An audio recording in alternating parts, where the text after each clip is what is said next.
Buenas tardes, ¿cómo están? ¿Cómo les ha ido? Bienvenidos a este segundo día del Festival de Filosofía. Estamos muy contentos, muy contentas de poderlos tener aquí en este espacio, aquí en este auditorio en Envigado. Ya hemos vivido 2 días, estamos al mediodía del segundo día maravilloso.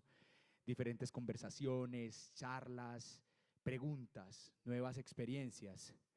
Ya vamos a prender la luz, me colabora el auditorio para que prendamos la luz de acá para las personas que van a estar anotando. Muchas gracias por la observación. 2 días de mucha conexión, de hacernos nuevas preguntas, de mirar al otro, de contemplar y de llegar a ciertos acuerdos o incluso a disensos. Este es un festival que hemos pensado alrededor no solamente de las preguntas, sino de lo que hemos llamado como el ocio y el placer. El año pasado hablábamos del amor, hablábamos de esas características, hablábamos de qué había, de qué pasaba.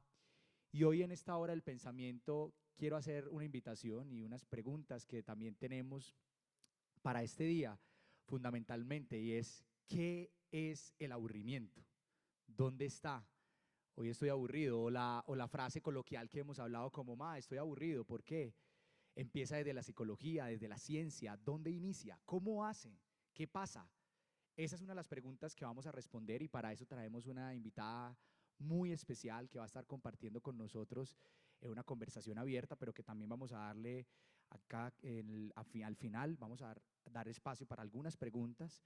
Entonces, bienvenidas todos los disensos, los consensos que tengan alrededor también del tema. Les voy a presentar entonces a Josefa Ros Velasco, viene de España. Es doctora europea en filosofía, Premio Nacional de Investigación en 2022 del Ministerio de Ciencia e Innovación de España. Es una de las mayores expertas en los estudios del aburrimiento. Actualmente lidera el PhD, el proyecto Breadboard, financiado por el programa H222 de la Unión Europea y es profesora de la Universidad Complutense de Madrid. Entonces recibamos con un fuerte aplauso a Josefa. Josefa, muchas gracias por estar en Medellín. Bienvenido. Bienvenida y gracias porque vamos a conversar mucho del aburrimiento, de lo que eres experta, de lo que vas a conversar con nosotros. Entonces, gracias, disfruten esta conversación. Muchísimas gracias. Se me escucha bien, ¿verdad? Estupendamente. Mil millones de gracias. Estoy contentísima de estar en Medellín. Es mi primera vez en Colombia, es mi primera vez en Latinoamérica y estoy tan agradecida a la organización por haberme invitado a ser parte de este festival que está siendo maravilloso. Estoy tan agradecida de la acogida que este pueblo me está brindando, me estoy sintiendo tan cuidada, tan querida y estoy eternamente agradecida a todos los presentes en la sala hoy que estáis aquí para escucharme hablar del aburrimiento, con la intención de no aburriros, imagino. Vamos a intentarlo. Es la única forma que yo tengo de compensar el que os hayáis desplazado hasta aquí a pesar de la lluvia. Yo vengo de una tierra en la que llueve muy poco, soy murciana, está en el sur de España y para mí el día que llueve es un día en el que uno se recoge en casa y procura no aburrirse. No siempre lo conseguimos. Y a mí me interesa mucho que estudiemos, que analicemos hoy aquí juntos este fenómeno del aburrimiento y sobre todo qué tiene que ver esto del aburrimiento con el ocio, qué tiene que ver con el placer. Aquí hay dos aspectos importantes que tenemos que tratar. ¿Uno se aburre siempre durante el tiempo del ocio? ¿Es posible sentir placer cuando uno se está aburriendo? ¿Tiene algún sentido para vosotros una frase como ojalá tuviese tiempo para aburrirme? ¿Es bueno que nos aburramos? ¿Tiene algún sentido? ¿Cumple alguna función el aburrimiento? ¿Hay que dejar que los niños se aburran? Esto se escucha mucho actualmente. Los niños están demasiado apegados a la tecnología y a las pantallas y necesitan más tiempo para aburrirse. ¿Necesitamos más tiempo realmente para aburrirnos? Pues yo llevo haciéndome todas estas preguntas desde hace más de una década. He dedicado mi vida entera a estudiar, a investigar el aburrimiento. Es cierto que mi campo de especialización no son los niños. Yo precisamente trabajo en residencias de mayores. Estudio si las personas mayores que viven con algún tipo de dependencia se aburren en las residencias. Y si esto es culpa de uno mismo, si es que realmente una persona no está haciendo el suficiente esfuerzo para conseguir llenar su tiempo de una forma significativa, o si es que la institución en cuestión no está poniendo lo suficiente de su parte para fomentar un entorno que sea estimulante para las personas que viven en él. No está bien comparar a las personas mayores con los niños. Las personas mayores no son niños, pero curiosamente hablamos de los dos grupos etarios que más aburrimiento padecen. Y os voy a intentar también explicar por qué. Me parece además que es un momento perfecto para esta charla. Estamos ya en el ecuador de este festival, ya se ha hablado mucho de placer, se ha hablado mucho de ocio, también ha salido a colación la cuestión del aburrimiento y es un momento perfecto para desambiguar un poco el concepto. Es decir, en torno al aburrimiento hay mucha leyenda, hay muchos mitos. ¿Por qué sucede esto? Porque el aburrimiento es una experiencia que todos vivimos en algún momento. Hay un estudio que dice que nos aburrimos el 3% del tiempo de cada media hora. Esto significa que si llegamos a vivir 80 años, nos habremos aburrido un total de 2 años enteros de nuestra vida. Es bastante, ¿verdad? Bueno, esto es un promedio. Esto también significa que a lo largo de la hora que vamos a pasar juntos, en algún momento vais a experimentar aburrimiento. Y yo lo entiendo. Además, el aburrimiento es algo que se ve, es algo que se externaliza en un bostezo, o quizá apoyando la mejilla sobre la palma de la mano, o quizá simplemente sacando el teléfono móvil y viendo, consultando las redes sociales, entrando en la galería, hablando con la persona que está a nuestro lado. Todo eso puede ser una reacción frente al aburrimiento. Es algo natural, a mí no me ofende cuando las personas se aburren, pero aún así tengo que intentar, es mi obligación intentar que en este rato nadie se aburra. Podemos hablar todos del aburrimiento y hablamos todos del aburrimiento porque todos lo padecemos. Pero una cosa es el correlato cultural, esa narrativa popular que abraza el fenómeno del aburrimiento, y algo muy distinto es lo que dice sobre el aburrimiento los boredom studies, los estudios sobre el aburrimiento. Se lleva estudiando la cuestión del aburrimiento desde hace siglos. Ayer Magdalena habló bastante sobre Sócrates y yo mientras la escuchaba no podía evitar recordar lo aburrido que Sócrates resultaba a todas aquellas personas a las que increpaba en el ágora y que no tenían ganas de pensar. Uno no siempre tiene ganas de pensar ni de dedicar su tiempo a esa reflexión profunda. Esto tiene mucho que ver con el aburrimiento, lo veréis. Y por eso a veces huían de él. Desde la época de los griegos antiguos se está estudiando el aburrimiento y el propio Platón reconoce tener miedo a resultar aburrido ante su audiencia. ¿Por qué? Porque sabe perfectamente que en el momento en el que su audiencia comience a experimentar aburrimiento, va a desconectar, va a dejar de prestarle atención. Es justo a principios del siglo XX cuando la cuestión del aburrimiento se convierte en materia, en objeto de estudio científico. Esto sucede porque el aburrimiento se convierte en un problema en las fábricas. Fijaos ya en este punto, qué acostumbrados estamos a relacionar aburrimiento con el tiempo del ocio, aburrimiento con el estar sin hacer nada. Y sin embargo, si el aburrimiento empezó a estudiarse de forma seria por disciplinas como la antropología, la sociología, la psicología, incluso la psiquiatría, fue porque representaba un problema para el obrero, porque ese obrero se aburría a pesar de que estaba haciendo cosas, se aburría en su trabajo a pesar de que no estaba disfrutando del tiempo de ocio, sino más bien del tiempo del deber. Ese obrero que se aburría, al final descuidaba sus funciones en la fábrica, era menos productivo. Esto es lo que nos preocupaba realmente, que fuese menos productivo.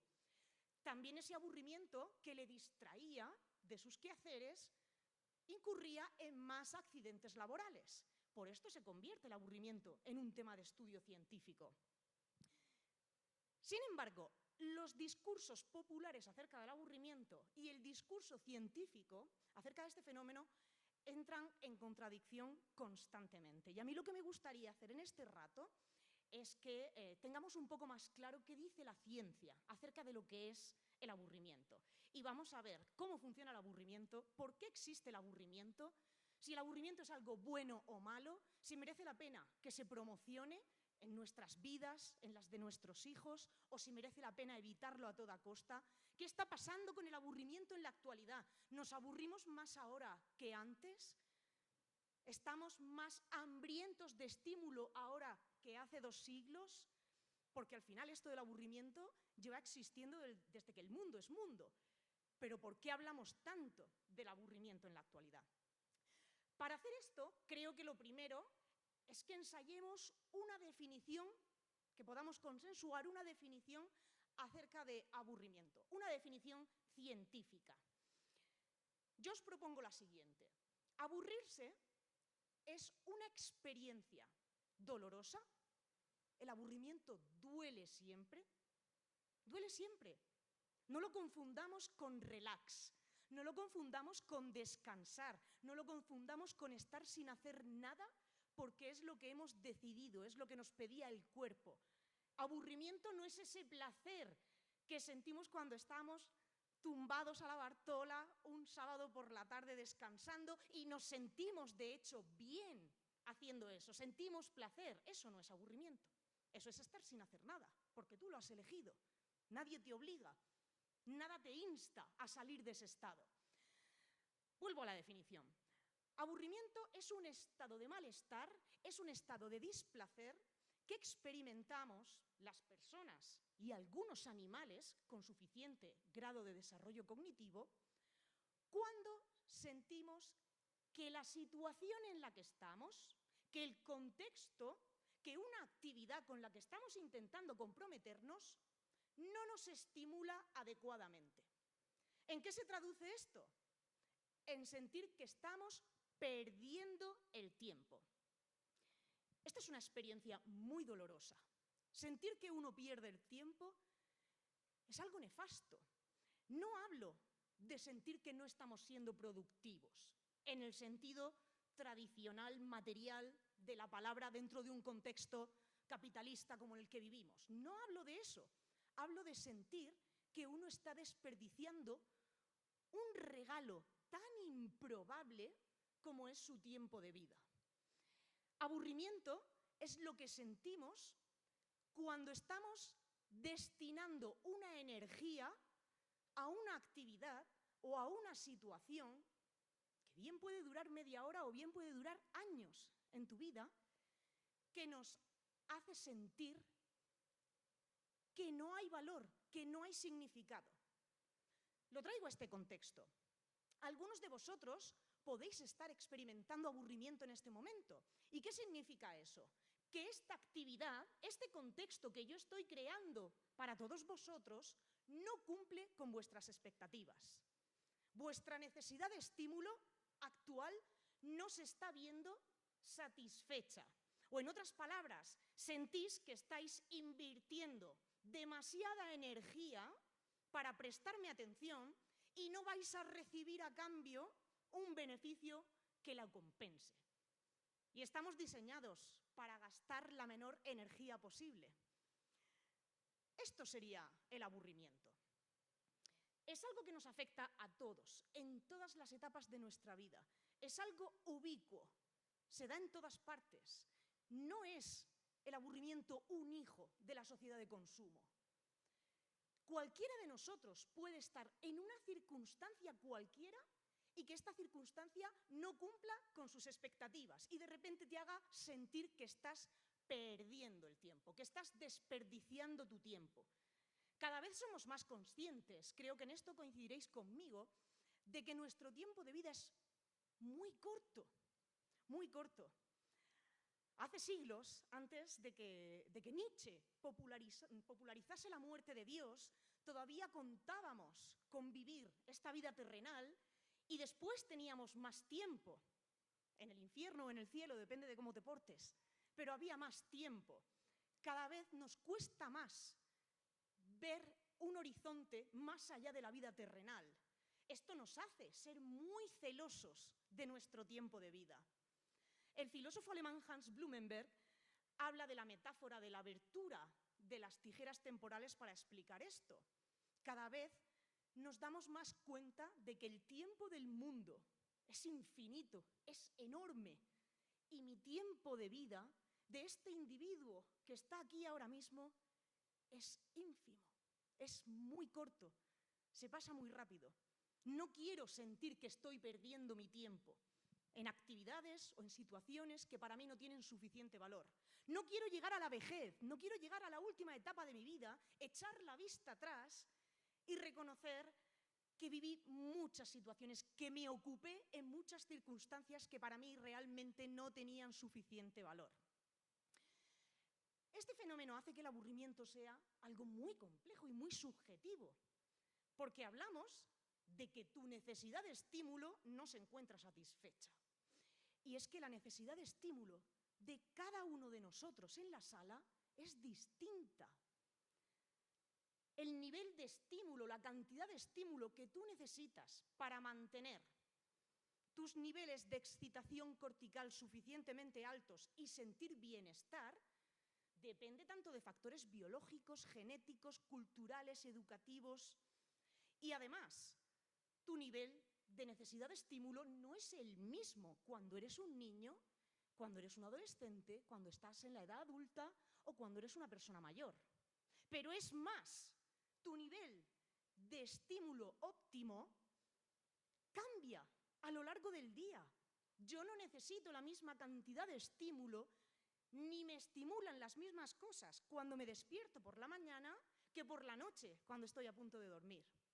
De manera que esto hace que comprendamos que lo que quizá de niño te resultaba significativo, esa ocupación con la que tú llenabas el tiempo y te sentías satisfecho, es justo lo contrario a sentirse aburrido, de repente en la adolescencia dejó de cumplir ese rol, dejó de cumplir ese papel. Si no fuese así, todos estaríamos ahora mismo pues, jugando con nuestras muñecas, al balón, estaríamos haciendo lo que hacíamos de niños, pero es que esas opciones que a lo largo de nuestra vida nos hacen sentir que llenamos el tiempo de manera significativa, son cambiantes, son cambiantes. Lo que te gustaba de niño, lo que te reportaba significado de niño, ya no funciona en la adolescencia, y lo de la adolescencia deja de funcionar en la edad adulta, y así, sucesivamente. A mí me gusta utilizar una metáfora. Es la metáfora del catálogo de opciones. De alguna forma, nosotros vamos introduciendo en un catálogo de opciones aquellas que de alguna manera nos ayudan a sentir que estamos aprovechando el tiempo. Pero estas, como decía, no son fijas, no son inamovibles. Entran opciones en el catálogo, salen opciones del catálogo. Algunas persisten en este catálogo. Quizá uno en la infancia empieza a tocar el violín y con 50 años, cada vez que toca el violín, sigue sintiendo que está aprovechando el tiempo. Estupendo. Esas opciones suelen ser limitadas. Esto es importante porque nos va a ayudar a desmitificar, a desmentir, desromantizar algunas cuestiones que tienen que ver con el aburrimiento. Por ejemplo, el hecho de que el aburrimiento es el suelo fértil de la creatividad, que el aburrimiento nos hace ser más creativos, que la función que cumple el aburrimiento en nuestra vida es permitir el paso a la reflexión filosófica, ya nos gustaría. Nos encanta pensar que cada vez que nos aburrimos, esto da pie a que engendremos un pensamiento reflexivo, que emprendamos el camino hacia la novedad, pero esto realmente no funciona así, no es tan fácil. El aburrimiento es una emoción que nos hace reaccionar. Al final somos seres que huimos del dolor. Lo que buscamos es quedarnos en el placer, en aquello que nos produce placer. El aburrimiento lo que hace es mandarte una señal a través del dolor, una señal que te está diciendo, para ya, no inviertas más energía en esto, porque no te está estimulando de la manera que tú necesitas, no te estimula adecuadamente. El aburrimiento simplemente te pega la patada en el culo, con perdón. Pero realmente, lo que tú hagas con esa patada ya depende de muchos factores. Depende de tu propia personalidad, de los recursos disponibles y del propio contexto. De alguna forma, cuando uno empieza a sentir aburrimiento, sientes el dolor. lo normal es que diseñes en un segundo estadio una estrategia de huida para romper con ese contexto que te está provocando dolor. Y en una tercera instancia la pongo en práctica. Voy a poneros un ejemplo. Si alguien se está aburriendo en este preciso instante, he visto un bostezo, si alguien se está aburriendo en este instante, sentirá el dolor del aburrimiento. En segunda instancia, puedes pensar, de acuerdo, pues voy a salir de la sala, cambio el contexto, se acabó el aburrimiento. Tercera instancia, pongo en práctica esta idea, me levanto con disimulo y me marcho. Y el aburrimiento desaparece. Ahora bien, cada vez que sentimos aburrimiento, no se produce un proceso metarreflexivo. No cada vez que nos estamos aburriendo, nos sentamos y empezamos a pensar, ¿por qué me estoy aburriendo? ¿Qué está fallando? ¿Qué es lo que sucede? Voy a analizar con detenimiento y desde una perspectiva profunda y existencial qué es lo que me está causando este malestar. Esto implicaría un gasto energético tan grande que no podemos asumirlo. Al contrario, cuando nos estamos aburriendo, la gran mayoría de las veces, nuestro cerebro ya está preparado para, sin que medie ningún proceso reflexivo, de manera automática, seleccionar una de esas opciones del catálogo y hacerla entrar en juego. Así se ahorra energía. Nuestro cerebro sabe ya qué tipo de ocupaciones, qué tipo de actividades nos ayudan a sentir que estamos ocupando el tiempo de forma significativa. Y así es que muchas veces uno está aburrido viendo una película y la cambias y pones otra, o abres un libro, o te vas a dar un paseo, o pintas, o haces cualquier cosa de esas opciones que en tu catálogo ya están registradas como opciones con las cuales sientes que estás dando valor al tiempo, que te están produciendo placer. Entonces, no tiene tanto sentido el pensar que por el hecho de que una persona esté aburriéndose, esto va a dar pie a una creatividad. Lo normal es que el aburrimiento dé pie a una reacción, pero esta reacción no tiene por qué ser, el resultado de esta reacción no tiene por qué ser ni creativo, ni novedoso, ni ingenioso, ni innovador, ni nada de nada. Al contrario, es que la gran mayoría de nuestras respuestas al aburrimiento, a las situaciones en las que experimentamos aburrimiento, son de sobra conocidas para nosotros. Volvemos una y otra vez a lo que ya conocemos. No salimos ni un ápice de nuestra zona de confort. Entonces, bien, ¿tenemos que dejar que los niños se aburran para que desarrollen la creatividad? Bueno, pues esto es un poco esperanzador. Lo cierto es que cuando un niño se está aburriendo, obviamente está sintiendo que ninguna de las opciones de su catálogo se pueden poner en práctica. O quizá las opciones del catálogo se le han quedado obsoletas. A los niños les pasa esto. Las opciones del catálogo de los niños son volátiles. Y un día quiere practicar karate, al mes ya no quiere hacer karate, al mes quiere tocar la flauta y al mes ya no quiere tocar la flauta y ahora lo que le gusta es el fútbol, pero dentro de 3 meses ya no le gusta ninguna de esas cosas y entonces viene y te dice, ma, me aburro, ¿qué hago? ¿Qué hago con mi tiempo? ¿Cómo puedo ocupar? Lo que te está diciendo es cómo puedo ocupar este tiempo de que dispongo de manera significativa. ¿Por qué? Porque el niño está descubriéndose, el niño está conociéndose. El niño no cuenta con un catálogo de opciones suficientemente estructurado como nos puede pasar a las personas que nos encontramos en la edad adulta. Ya hemos vivido una buena cantidad de tiempo con nosotros mismos, nos conocemos, sabemos qué nos gusta, qué nos disgusta, con qué sentimos que perdemos el tiempo, con qué sentimos que estamos dándole valor. Pero esto para los niños es distinto, todavía no se conocen como un adulto se conoce a sí mismo. Y en el momento en el que se acerca al adulto y le dice, ma, me aburro, realmente lo que te está diciendo es, ¿qué más puedo hacer? ¿Qué más opciones existen que todavía no están en mi catálogo y que me puedes ayudar a descubrir de alguna manera. Al final, uno siempre tiene que reaccionar frente al aburrimiento, porque duele. No puedes quedarte en el aburrimiento. La situación del aburrimiento no es placentera, no la puedes disfrutar. Ojo, con esto no quiero decir que haya que huir del aburrimiento por cualquier medio, que tengamos que hacer lo primero que se nos pase por delante para evitar el aburrimiento. En eso entro después. Pero no podemos quedarnos en esa situación. No existe algo así. A veces se compara el aburrimiento con la soledad. Se hace una analogía. Pues existe la soledad de la que uno disfruta, de estar consigo mismo, tranquilo, una oportunidad para la reflexión, y la soledad no deseada, que es no tener acceso a la compañía que uno desea. El aburrimiento no puede ser deseado. No tiene ningún sentido. El hecho es como desear que te duelan las muelas. Siempre está el perfil masoquista, que además suele estar muy relacionado con el perfil del filósofo.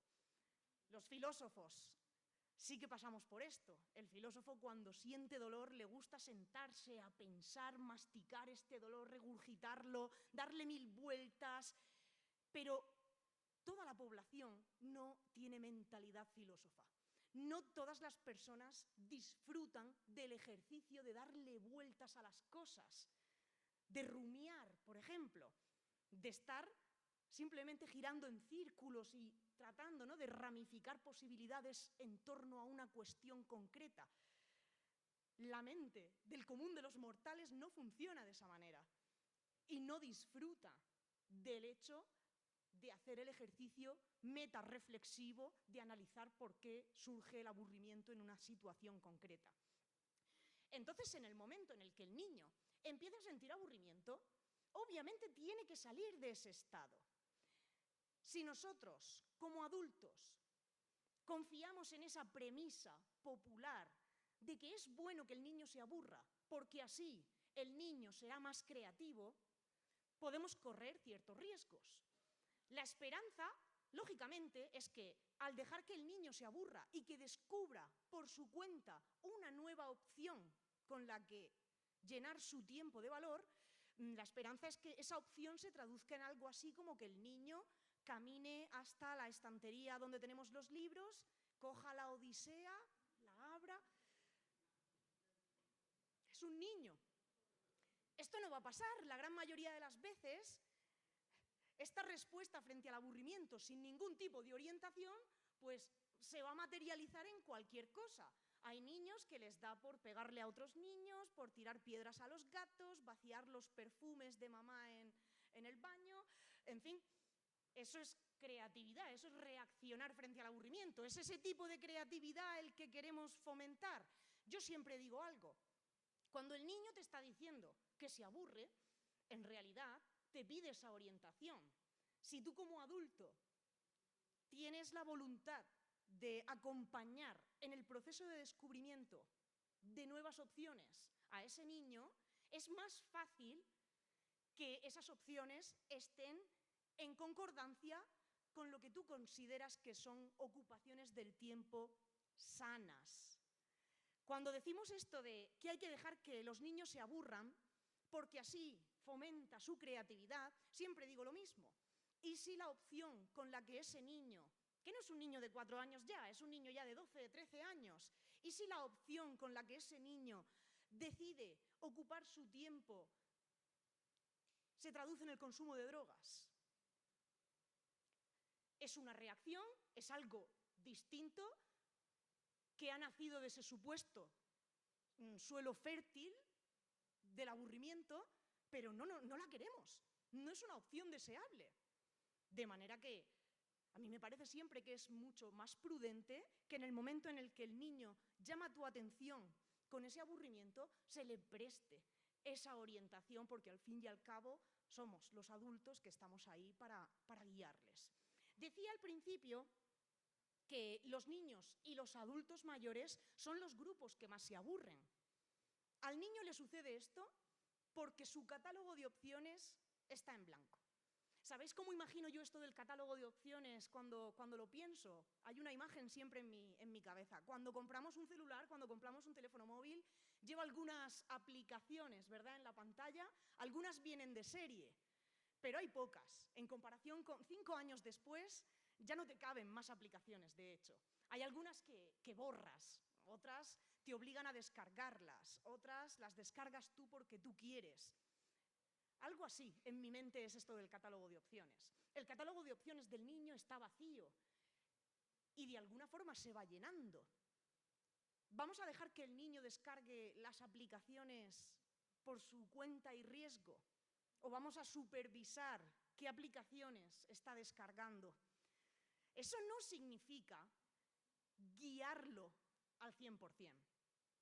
Eso no significa en ningún caso que tengamos que marcar cuáles son esas opciones en el catálogo del niño. Es un acompañamiento, es una responsabilidad que tenemos como adultos. Su catálogo es fluctuante. Sin embargo, si nos vamos al extremo opuesto, en el último periodo de nuestra vida nos conocemos tanto, tanto, tanto a nosotros mismos, hemos estado ya tanto tiempo con nosotros mismos, hemos vivido una vida tan larga, que nuestro catálogo se basta y se sobra con unas poquitas opciones. Pero esas opciones son muy valiosas. Son muy valiosas. Son opciones que realmente me hacen sentir bien, que realmente me reportan placer, un placer en sentido profundo. El problema es que en esta última etapa de la vida, cuando ya contamos con poquitas opciones en el catálogo, cuando a diferencia de lo que sucede con los niños, cada vez tenemos menos voluntad de probar cosas nuevas, de introducir nuevas opciones en el catálogo, estas que tengo mis 4 aplicaciones, me funcionan perfectamente, con ellas lleno las horas del día de maravilla, son las mías y que nadie me las toque y nadie las critique, esto es lo que me hace feliz a mí y me da igual lo que piensen los demás. No voy a incluir nuevas opciones en este catálogo. Sucede algo muy distinto a lo que sucede en la infancia, y es que el proceso natural del envejecimiento, que tantas veces viene aparejado de una pérdida de capacidades, tanto físicas como cognitivas, a veces hacen que esas opciones, esas 3, 4 opciones de tu catálogo, dejen de estar disponibles. Mis opciones, ahora soy una señora de 80 años, y mis opciones son leer. Cuando leo, siento que lleno el tiempo de manera muy significativa, esto me da valor. Me gusta ver películas de miedo y me gusta pasear en la naturaleza. ¡Qué tontería, ¿eh? ¡Qué opciones tan absurdas! Son las mías. Son mías, son intransferibles. Son las que yo a lo largo de mi proceso de crecimiento y maduración personal he ido confiriendo como realmente genuinas y son con las que siento que mi día merece la pena. Se marcha por aburrimiento. Bien hecho. No. Bien hecho en cualquier caso. Siempre hay que escuchar el aburrimiento.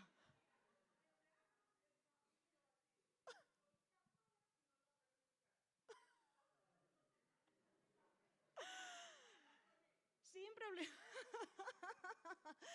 Estupendo. ¿Qué pasa?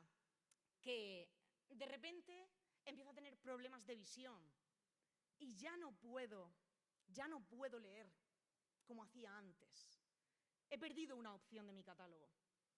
Además, empiezo a tener algo de deficiencia auditiva y puedo ver las películas más o menos un poco borrosas, las escucho regular, ya no las disfruto como antes.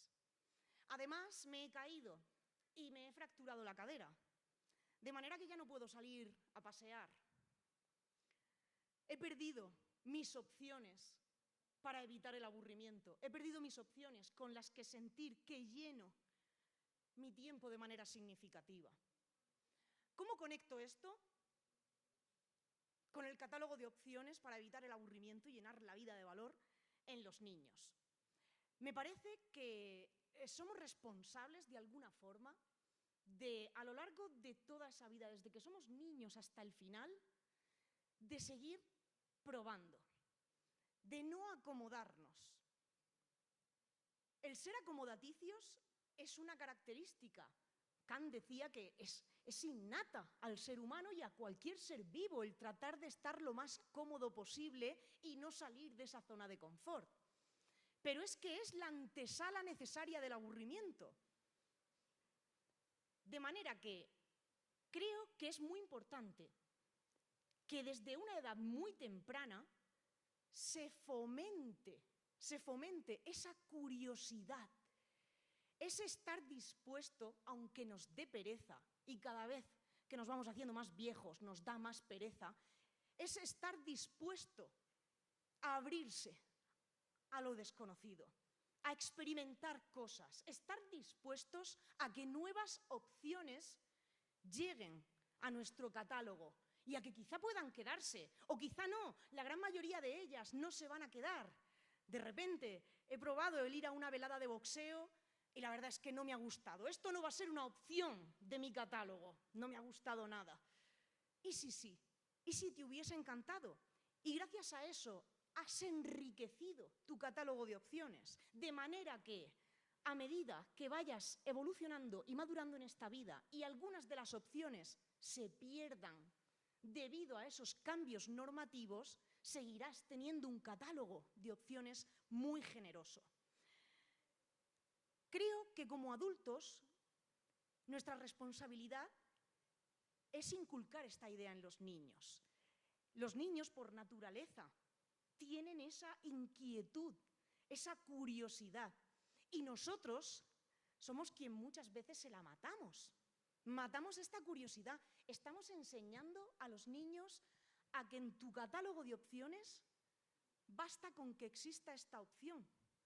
En esta está todo. Yo no soy una persona que demonice la tecnología, al contrario, me encanta. Pero si tú construyes un catálogo basado en una única opción, estás limitando mucho a ese niño. Y en la sociedad en la que vivimos actualmente, en esta vorágine de trabajo constante, de culpabilidad por no estar produciendo, por no estar siendo mejores, en esta hipervelocidad en la que nos encontramos sumidos, estamos tan cansados que a veces preferimos pensar que cuando nuestro hijo nos dice, «Ma, me aburro», pues abúrrete, hijo mío, que así serás más creativo. Porque estoy reventado, estoy muy cansado y no tengo ganas de ponerme a ayudarte a construir tu catálogo de opciones. Creo que es muy importante, y con esto iré cerrando para dejar un pequeño espacio a comentarios y preguntas que seguro va a ser lo más interesante. Creo que es muy importante que hagamos esa función de orientadores, pero al mismo tiempo dejando clara que la semilla de ese bienestar, de ese placer, del ser capaz de ocupar tu tiempo de ocio de una forma realmente valiosa, pasa porque estés en un constante estado de apertura hacia la realidad y hacia todo aquello que te está rodeando. Ni nosotros debemos limitar por cansancio, aunque lo estemos, ese catálogo de opciones en un niño, ni es buena idea, por supuesto, dejar que el niño lo desarrolle por sí solo, sin ningún tipo de supervisión, bajo una esperanza tan romántica como que el aburrimiento nos va a hacer ser más creativos, más inteligentes o incluso mejores personas. Ojalá el aburrimiento hiciese todo esto. Los renacentistas decían que el aburrimiento nos podía conducir a la genialidad. Perdón, no. Decían que el aburrimiento conducía a la genialidad a los genios.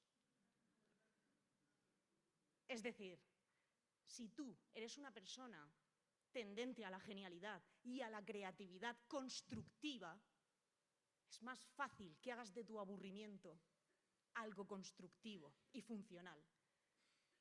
Y luego estamos los que no somos genios ni somos nada y estamos corruptos y nos dejamos llevar por los vicios y el pecado. Y la gran mayoría de las veces respondemos al aburrimiento de la forma más rápida posible, con lo primero que se nos pone por delante, porque no queremos pensar y estamos cansados. Tenemos nosotros que ser el primer ejemplo para esos niños y no llenar nuestro tiempo de ocio con una sola opción, ser los primeros que hacemos ese esfuerzo por salir al mundo, por enfrentarnos a lo que hay, por dejar entrar la novedad en ese catálogo de opciones. Ese catálogo muchas veces es un lugar en el que conviven las opciones que sí has reflexionado, esas opciones que tú has meditado, que son tuyas y de nadie más, ese paseo después de cenar que te hace tan feliz a ti, ese acariciar a tu gato media hora al día que te encanta, esa opción meditada convive con muchas opciones que pone a nuestra disposición la industria del entretenimiento masivo, que son para todos, que no sirven realmente para hacernos sentir que llenamos el tiempo de manera significativa, solo sirven para llenar el tiempo de alguna manera. Me parece que nuestra obligación es enseñar a los niños a construir un catálogo rico y con opciones cuanto más personalizadas, mejor, porque son las que realmente le van a reportar valor y las que le van a ayudar a sentir que su vida está mereciendo la pena ser vivida. Esa es un poco nuestra labor. Y ahora os doy la palabra para que charlemos un poquito.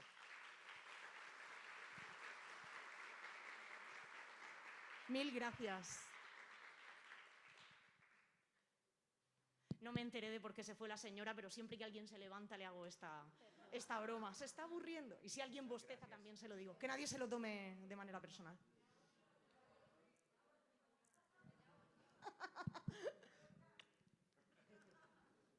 Hola Josefa, buenas tardes para todos.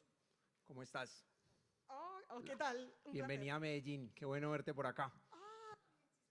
Ahora que estabas hablando de esta sociedad que se mueve a un ritmo vertiginoso, me acordé de una frase de Ralph Waldo Emerson, y él dice: cuando patinamos sobre hielo quebradizo, nuestra seguridad depende de nuestra velocidad. Yo anoté lo siguiente para preguntarte después. Los avances del mundo moderno superan la capacidad de adaptación del ser humano. Creo que esta es una de las razones por las que la sociedad padece una crisis notable de identidad y sentido, que nos lleva al aburrimiento en muchas ocasiones. Filosóficamente hablando, evidenciamos una incapacidad de ser, una incapacidad de sentirnos. No somos capaces de habitar la intranquilidad, y eso lo menciona mucho un escritor que tú debes conocer español, que se llama Joan Carles Melich. Sentimos que nos pesa y abruma la existencia. Nos cuesta sentir el presente no productivo, y ahí es cuando nos aburrimos. Desde tu experiencia, ¿qué podríamos hacer en estas situaciones? Gracias. Muchísimas gracias a ti. Sí, es verdad. Mencionaba en algún momento de la charla que qué está pasando ahora con el aburrimiento, ¿por qué nos sentimos tan aburridos? No da tiempo a que diserte en profundidad acerca de la cuestión del aburrimiento, pero el tipo de aburrimiento del que tú estás hablando es un aburrimiento que en la literatura se ha considerado profundo o existencial. Yo más bien hablaba todo el tiempo del aburrimiento a título individual y de un aburrimiento de carácter transitorio, es decir, ese aburrimiento que en el momento en el que reaccionas ante él desaparece. Pero la cuestión es mucho más compleja, si no, no llevaría tantísimos años estudiándola.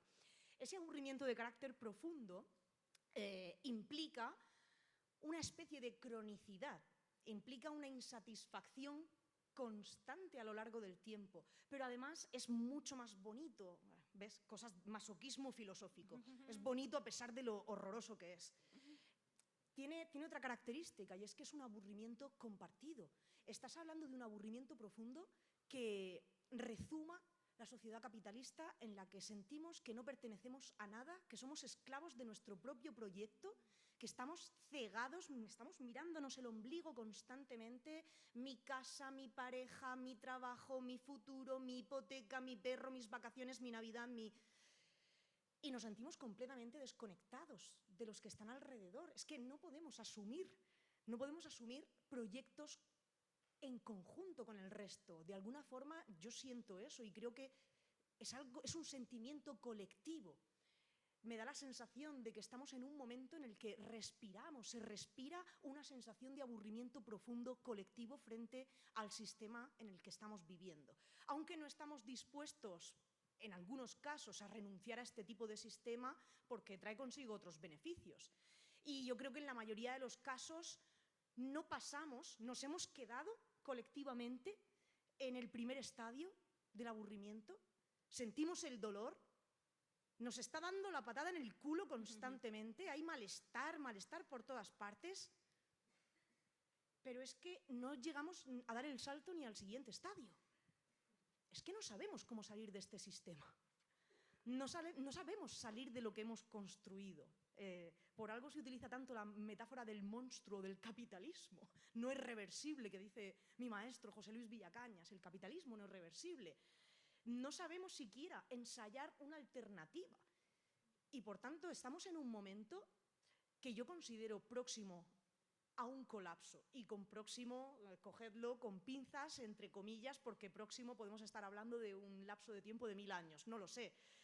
Cioran decía que la historia no es otra cosa que una sucesión de épocas que han colapsado por aburrimiento, porque la gente ha empezado a sentir que ese entorno colectivo, social que había construido ya no cumplía con sus expectativas. Ya no nos produce el bienestar social e individual que esperamos de una construcción social como es un sistema económico, político, cultural. Ya no produce, ya no cumple con tu expectativa o tu necesidad de estimulación o tu... Entonces cambiamos de época, porque ese aburrimiento se aguanta y se aguanta y se aguanta hasta que devora la sociedad por dentro, ¡pum!, y explotamos. Las revoluciones, las grandes crisis sociales a lo largo de la historia pueden ser el resultado de esas explosiones globales de sociedades que han aguantado hasta la extenuación el aburrimiento.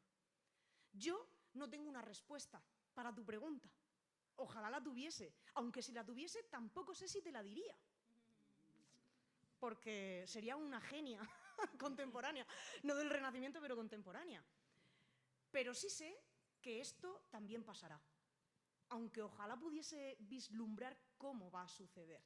Sí que creo que podemos ver cómo otros momentos históricos han producido colapsos y aprender de cómo ese colapso se ha producido para no repetir los viejos errores. Es decir, si aguantamos hasta que al final explotamos, en las explosiones pasa de todo. Hay guerras, hay muerte, hay hambre y hay desgracia. Nos ponemos a trabajar un poco más en esa transición hacia lo siguiente y nos olvidamos un poco de nuestro proyecto individual egocéntrico. Estaría bien, ¿no? Muchísimas gracias. Hola, aquí. ¿Qué tal? Un placer. Hola, muchas gracias. Me encanta no solamente lo que nos presentas, sino la forma como lo haces. Yo creo que es además muy linda, con mucho humor. Muchas gracias. Yo quería como identificar frente a lo que nos estás contando, que además me encanta lo del catálogo, el esfuerzo que también necesita, se requiere, ¿cierto? Porque no, a veces cuando se habla del ocio es como que, lo que decías ahorita, o sea, como que uno se tira y no hace nada, y por eso al tirarse y no hacer nada, la primera opción es el celular, o la primera opción son la maratón de series, o la primera opción es eso que está a la mano, y que creo que es lo que más hoy, pues en general hacemos, y que es lo que los niños están viendo. Y por eso esto que tú nos contabas ahorita de cómo ese esfuerzo tan grande que debemos hacer y cómo eso se vuelve una revolución muy potente. En ese sentido, ¿de dónde sacar como esas fuerzas? Creo que es una pregunta muy parecida a la anterior, porque lo que vemos en lo cotidiano es que no están, esas fuerzas no están. O sea, como que en eso de que los niños se están aburridos, por lo primero que pasa es de entregarles el celular, prenderles el televisor, y después lo que decimos es que a estos chicos no les gusta nada. O sea, yo trabajo en una universidad en un tema alrededor de lo lúdico, y mis estudiantes siempre preguntan, es que a los chicos de hoy no les gusta jugar, es que a los chicos de hoy, y yo les digo, claro, no les gusta porque lo primero que hicimos fue entregarles la única opción, y ya cuando están grandes, pues eso no está dentro de su catálogo. Creo que es lo que me llevo hoy como con mucha fuerza. Pero entonces esas fuerzas, ¿cómo las sacamos? Porque ahí está esta sociedad, y con el cansancio además, y con todo esto diciéndonos, esto es lo fácil, y como es lo fácil, entonces que hoy yo vengo de La Ceja, que es un municipio que está a 1 hora, Y me vine todo el camino observando un chiquito con el celular todo el tiempo en la mano. Y yo digo, wow, pero es que la mamá pues estaba dormida, entonces era la forma de que la dejara dormir seguramente. Bueno, como en general esto, muchísimas gracias, me voy con muchos aprendizajes. Muchísimas gracias, me encantan vuestros comentarios. Es que es un esfuerzo tanto por parte de nosotros principalmente y a lo largo de toda la vida, y de ellos, pero ellos no se van a esforzar si tú no les inculcas esa cultura del esfuerzo, que no es otra cosa que autocuidado. Es enseñarles a cuidarse a sí mismos y a respetarse a sí mismos. Pero esto no es en absoluto algo sencillo. A mí me gusta mucho decir que construir ese catálogo de opciones, con opciones sólidas, personalizadas, es una garantía de futuro. Es una garantía de futuro. Ayer mi compañero Juan, en uno de los conversatorios, hizo una metáfora, también hizo una comparación con el gimnasio. Yo la recupero ahora. ¿Para qué vamos al gimnasio? Bueno, hay muchos motivos, evidentemente, pero creo que uno de ellos, y quizá el más importante, es porque crees que estás haciendo una inversión a largo plazo. ¿Para qué estudia uno? ¿Para qué se forma uno? Es una inversión a largo plazo. Construir tu catálogo de opciones, con opciones que de verdad merecen la pena, es lo que te va a salvar en el futuro de ese sentimiento de vacío, de esa sensación de ¿para qué? ¿Qué pinto yo aquí? ¿Para qué me despierto cada día? ¿Cuál es mi razón de ser? Que es una de las preguntas que más nos pueden destrozar por dentro. El tener propósito, el tener opciones que te hacen sentir que tienes propósito, es lo que te va a salvar de una vida completamente nihilista y vacía en el futuro. Hay que, de alguna forma, fomentar ese pensamiento, esa vista a largo plazo de necesitas hacer esto hoy para tener un mejor futuro mañana. Pero primero tenemos que hacerlo nosotros. Y es muy complicado. No en balde, a mí me parece que ese cóctel de opciones, si fuese una receta, llevaría 2 ingredientes principales. Uno es Sócrates. Es la máxima socrática del conócete a ti mismo. ¿Qué menos? ¿Qué menos? Creo que tenemos que charlar con los jóvenes, con los niños, de por qué es importante que sepas quién eres y lo que quieres, que no te dejes llevar por más cómodo que sea. Y que duele, claro que duele, pues igual que estudiar también tiene momentos dolorosos, ir al gimnasio tiene muchos momentos dolorosos, yo lo odio. Pero confío en que es una inversión a largo plazo. Mi segundo ingrediente es Kant. Sapere aude. Atrévete a pensar, son los 2 ingredientes. Conócete a ti mismo y atrévete a pensar. Si estos 2 en momentos tan distintos de la historia ya están dando estos ingredientes, es porque evidentemente fácil no es. Y además todas estas opciones predeterminadas no las ha creado un ente maligno. El capitalismo no es un ente abstracto maligno que nos posee, no. Las redes sociales las hemos creado nosotros, la inteligencia artificial la hemos creado nosotros, la cultura del consumo de masas la hemos creado nosotros, precisamente para evitar el dolor que te causa ese pensamiento. Pero no nos queda otra.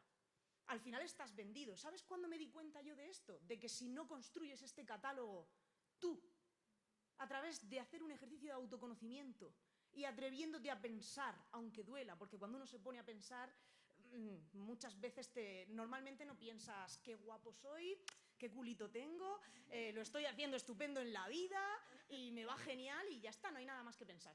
Normalmente cuando uno se pone a pensar, se pasa revista y piensas, ¿de verdad me gusta el estilo de vida que estoy llevando? ¿Esto es lo que quiero? ¿Seré feliz dentro de 10 años? ¿Aguantaré a mi jefe un mes más? Mi jefe es estupendo. Son preguntas que duelen y por eso las tratamos de evitar. Pero al final se trata sin más de eso, de que tienes que hacer esa inversión. Si no la haces, estás perdido. Y te decía, ¿cuándo me di yo cuenta de esto? Durante la pandemia. En la pandemia me di cuenta de que yo rastreaba las redes sociales de forma constante, en busca de cómo era la exposición del aburrimiento de la gente, qué decía la gente sobre el aburrimiento. Y la primera semana era, maravilloso, por fin tengo 24 horas al día para ver todas las series de Netflix que tanto quiero ver, que me voy a pasar 7 horas seguidas en Instagram y de aquí no me saca nadie. Me ha tocado la lotería, básicamente. 5 días después era, por Dios, qué desesperación, no soporto Netflix más, estoy cambiando de una red social a otra y todo el rato lo mismo, no sé qué hacer, qué desesperación. Eso es lo que te pasa cuando cada vez que te duele la cabeza te tomas una pastilla y nunca vas a la raíz del problema.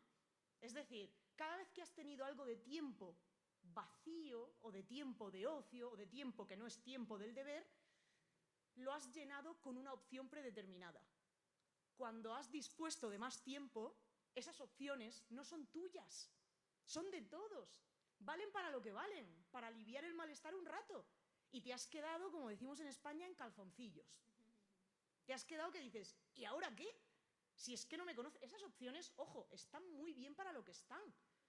Cuando llegas a casa por la noche reventado y te queda media hora y no te vas a poner tú ahí a hacer la reflexión más profunda de tu existencia. Lo que tú quieres es encefalograma plano, desconectar y coger fuerzas para el día siguiente.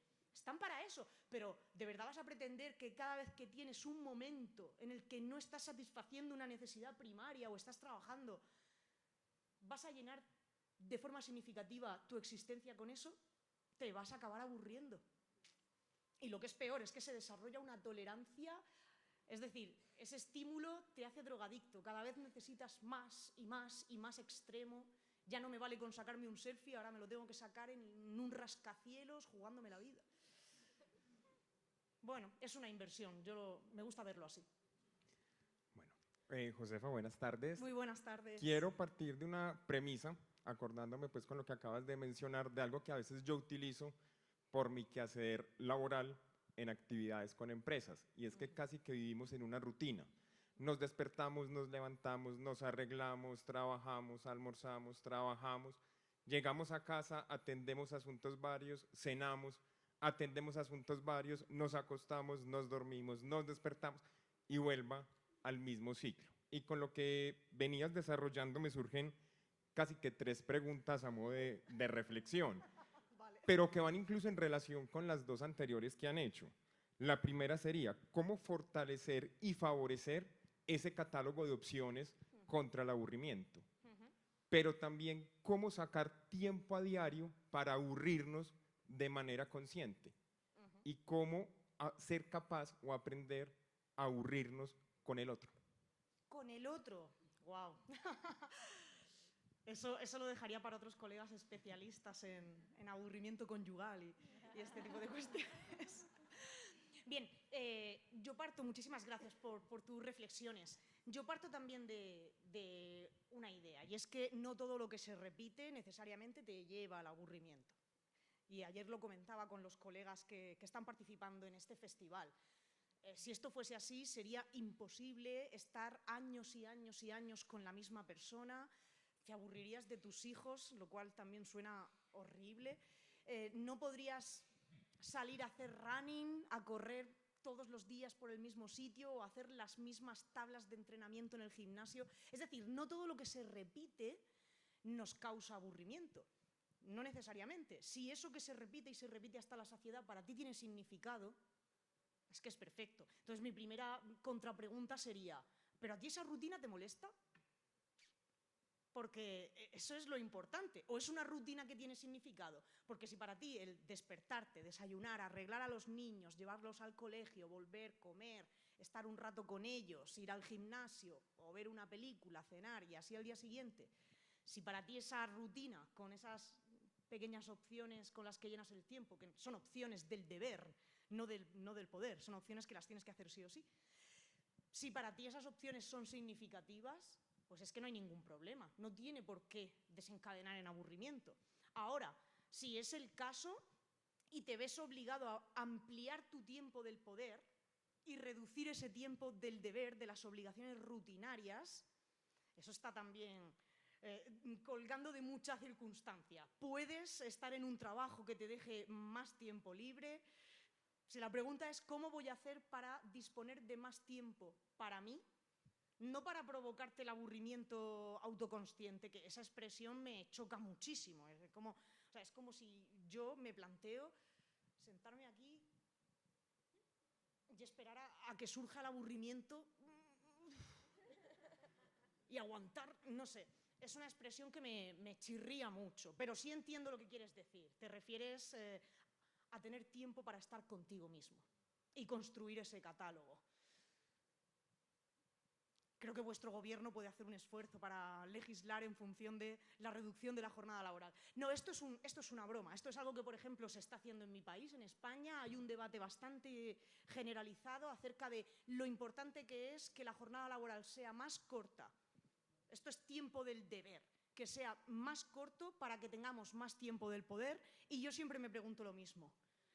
Cuando dispongas, esta es mi segunda contrapregunta, cuando dispongas de más tiempo del poder, ¿vas a estar dispuesto a hacer el ejercicio doloroso de pensar y de conocerte a ti mismo para saber cómo llenar más tiempo con opciones significativas? Que es una pregunta que creo que como sociedad también nos tenemos que hacer, si estaremos dispuestos a ello. Bueno, a mí me parece, por responderte de forma muy sencilla, evidentemente yo tampoco tengo la respuesta a esa pregunta y si la tuviera de nuevo no la compartiría aquí en este auditorio y escribiría un bestseller, ¿no? De cómo he conseguido mágicamente que las obligaciones que antes implicaban 12 horas al día, ahora solo me implican 3. No te lo contaría. No gratis, al menos. Pero sí que pienso una cosa. ¿Cuántas veces habéis escuchado esto de que el aburrimiento es algo moderno, que es cosa de nuestra sociedad y demás, que en la prehistoria no existía el aburrimiento porque los cazadores-recolectores estaban todo el día cazando y recolectando? ¿Y qué metían? ¿La fruta en el frigorífico? O sea, esto no tiene ningún tipo de sentido. La ciencia ya ha demostrado que esto no es cierto, que las sociedades de cazadores-recolectores, tanto actualmente como en el pasado, trabajaban una media de 15 horas a la semana. Pues es que la única forma que tenemos actual... Aquí todo no se puede. O sea, esto no es la carta a los Reyes Magos. Lo que no puedes es tener capitalismo con lo bueno, pero sin lo malo. Es decir, si tú quieres disfrutar de ciertos privilegios que vienen de la mano de un sistema capitalista como este, tienes que convivir también con sus perjuicios, de alguna manera. La única forma que tenemos de reducir ese tiempo del deber es renunciando a la cantidad de deseos en los que crecemos a lo largo de toda nuestra vida. El querer tener, o sea, esas expectativas, esa rueda de expectativas que cada vez se hace más grande y más grande. Y ahora quiero este coche, y cuando tengo este coche ahora quiero un Ferrari, después del Ferrari quiero un avión. Es que la única forma que tienes de poder reducir ese tiempo del deber, trabajar menos y tener más tiempo para estar contigo mismo, es renunciando a esos deseos que de alguna forma, oye, acrecienta y alimenta este tipo de sociedad. ¿Estás dispuesto? ¿Estamos dispuestos? Pues a la vista está que no.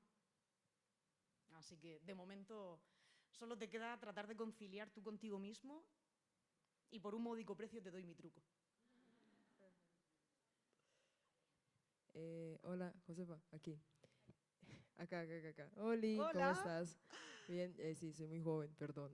Pero básicamente, teniendo en cuenta a tu oratoria o discurso que has dado durante esta sesión sobre el ocio en la que se presenta en jóvenes, niños y mayores de edad, yo quiero tener en cuenta de que además de que estás siguiendo al filósofo Sócrates y que también diste como la reflexión de que hay que demostrarle al niño o a la persona el valor de la vida. Hay que tener en cuenta, pues yo lo digo por experiencia, porque yo me leí sobre la brevedad de la vida del filósofo de Séneca.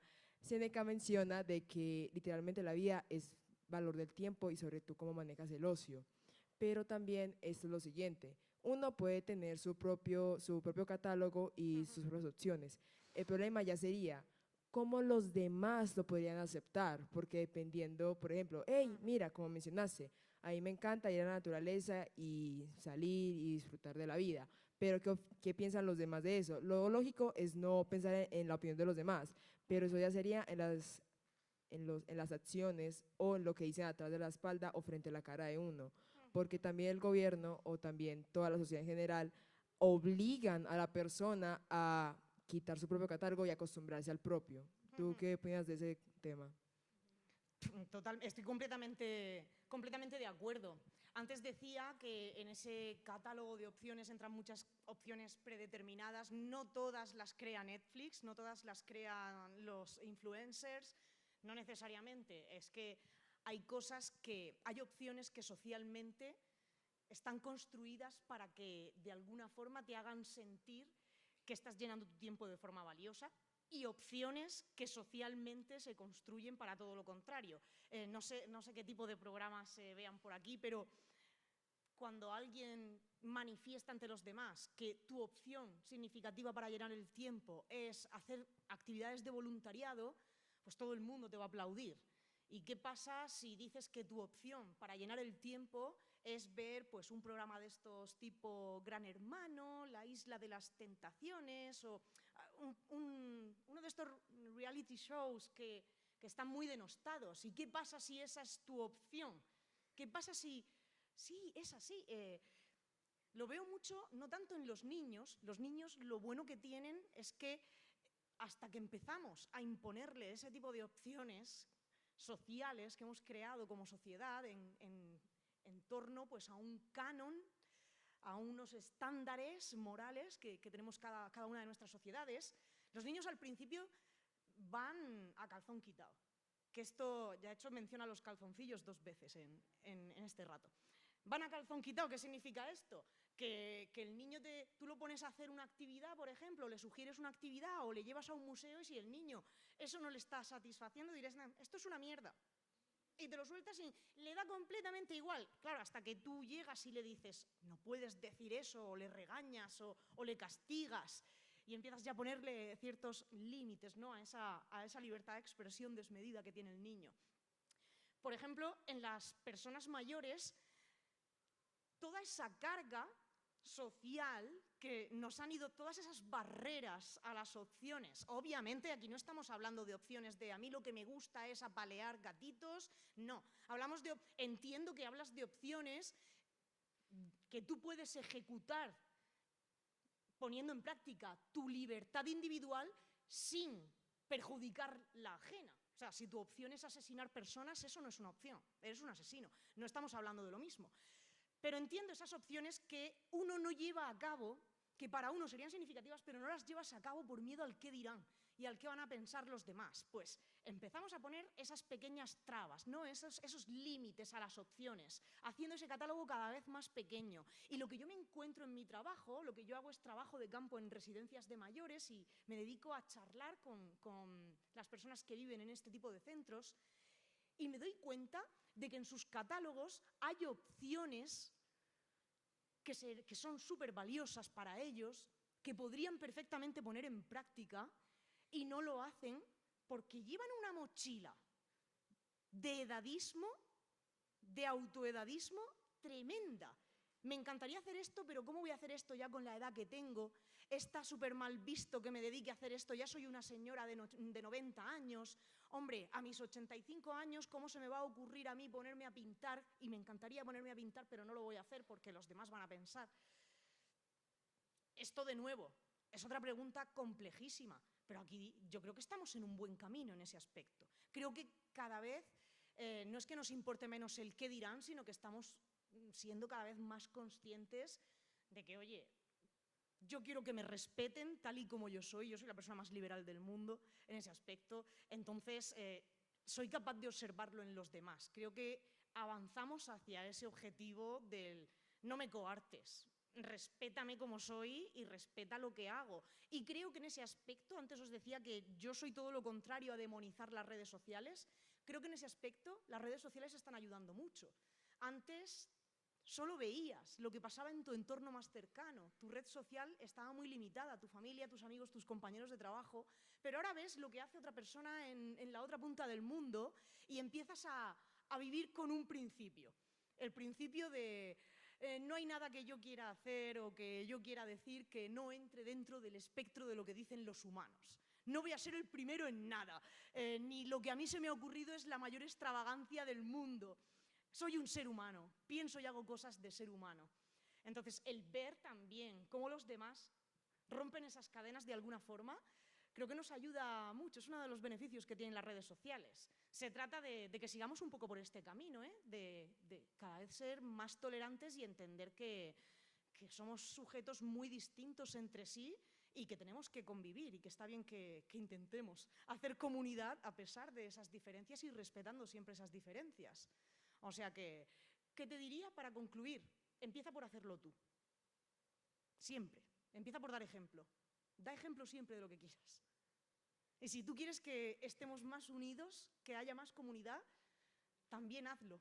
Intenta involucrarte en proyectos en los que sientas que estás construyendo algo que va más allá de ti, de tu única temporalidad vital y que va a dejar huella. ¡Un millón de gracias! ¡Medellín! Gracias, y Josefa, mil gracias por esta conversación que es tan valiosa para nosotros y además que hace mucho eco con lo que estamos hablando en este festival. Y bueno, vamos a tener muchas conversaciones ya más contigo y van a tener otros espacios también contigo. Entonces, gracias por estar en Medellín y de verdad, mil gracias por esta conversación tan bacana, tan valiosa.